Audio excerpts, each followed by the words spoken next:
اللہ نے میرے نبی کو کیسا بنایا؟ ایک بدو عورت ہے، ان پڑھ عورت ہے، ام معبد الخزاعیہ، وہ میرے نبی کا حلیہ بتاتی ہے۔ وہ کہتی ہے اپنے خامد کو کہ ابو معبد، ایک شخص آیا تھا، مجھے یوں لگا جیسے 14ویں کا چاند کپڑے پہن کے زمین پہ اتر آیا ہو۔ سبحان اللہ، کیا کہے،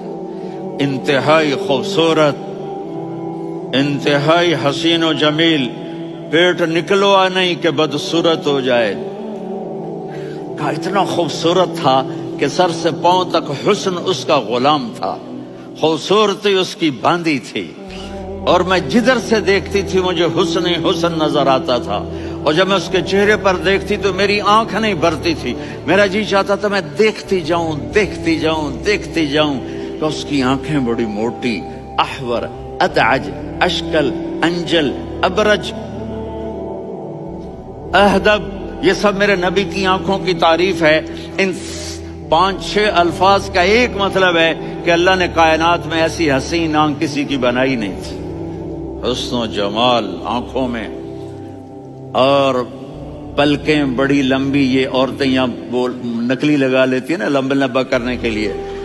تو میرے نبی کے قدرتی یہ بال لمبے تھے حسن کو بڑھانے کے لیے، داڑھی بڑی خوبصورت تھی، زبان میں، آواز میں جادو تھا، آواز میں کشش تھی، آواز میں ایک ایسا دل کھنچتا تھا، گردن لمبی تھی، سر سے پاؤں تک حسن و جمال تھا، جب وہ بولتے تھے نور چھا جاتا تھا، جب وہ خاموش ہوتے تھے وقار چھا جاتا تھا، اور سوا البطن و صدر، سینہ اور پیٹ برابر، سبت القصب، سیدھا قد تھا، سیدھا قد، بالکل سیدھا قد، عریض المنکبین، چھاتی چوڑی تھی، طویل الزندین، بازو لمبے تھے، رحب الراحہ، یہ ہتھیلی بڑی چوڑی تھی، چوڑی ہتھیلی سخاوت کی نشانی ہوتی ہے، رحبر، مسیح القدمین، پاؤں اتنے نرم تھے لگتا تھا اس پر تیل لگا ہوا ہے، اور پانی اس سے یوں نیچے چلا جاتا تھا، اور یمشی تکفین، کندھے جھکا کے چلتے تھے۔ اللہ، یہاں 4 آدمی سلام کریں تو آدمی یوں ہو جاتا ہے، اور میرے نبی کو فرشتے سلام کر رہے ہیں اور آپ یوں چلتے تھے، ایسے ایسے چلتے تھے، تھوڑے سے کندھے جھکا کے چلتے تھے، ایسے آپ کبھی نہیں چلے۔ جو دیکھنے میں ایسا حسین ہو اس سے پیار کیوں نہ کیا جائے؟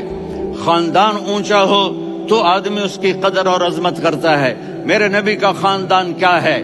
میرے نبی نے فرمایا اللہ نے آدم کی ساری اولاد سے عرب کو چنا،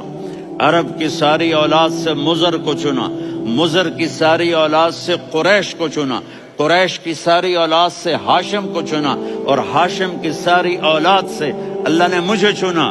میں سب سے اعلیٰ خاندان کا ہوں، عالی نسب ہوں۔ میرے اللہ نے میرے 10 نام رکھے ہیں، میں محمد، میں احمد، میں ماہی، میں حاشر، میں عاقب، میں فاتح، میں ابو القاسم، میں طٰہٰ، میں یاسین۔ یہ جو مائیں بیٹھی ہیں ان سے پوچھو، میں ایک مثال دیتا ہوں، محبت ہوتی ہے نا، چھوٹا بچہ گود کا، میرا چاند، میرا دلارا، یہ اس کا بچہ ہے بٹن جتنا، یہ نبیل کا اتنا سا ہے، تو اس کو کبھی یوں اٹھاتا ہے، کبھی یوں اٹھاتا ہے، کبھی یوں اٹھاتا ہے، کبھی یوں اس کو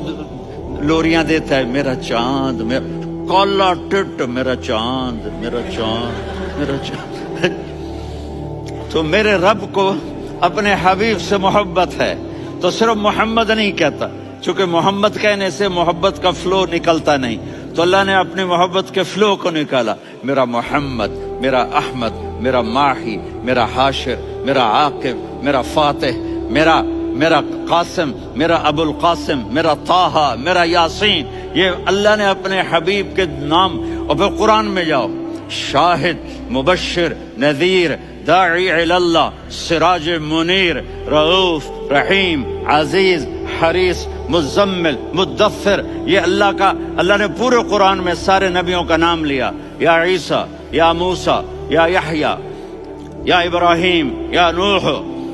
نام لے کر پکارا، لیکن اپنے حبیب کو ایک دفعہ بھی یا محمد نہیں کہا، بلکہ لقب سے پکارا، یا ایھا النبی، یا ایھا الرسول، یا ایھا المزمل، یا ایھا المدثر۔ میرے رب نے اپنے حبیب کو ساری نسلوں میں سب سے اعلی نسل بنایا اور آپ کے نسب کو آدم علیہ السلام تک پہنچایا۔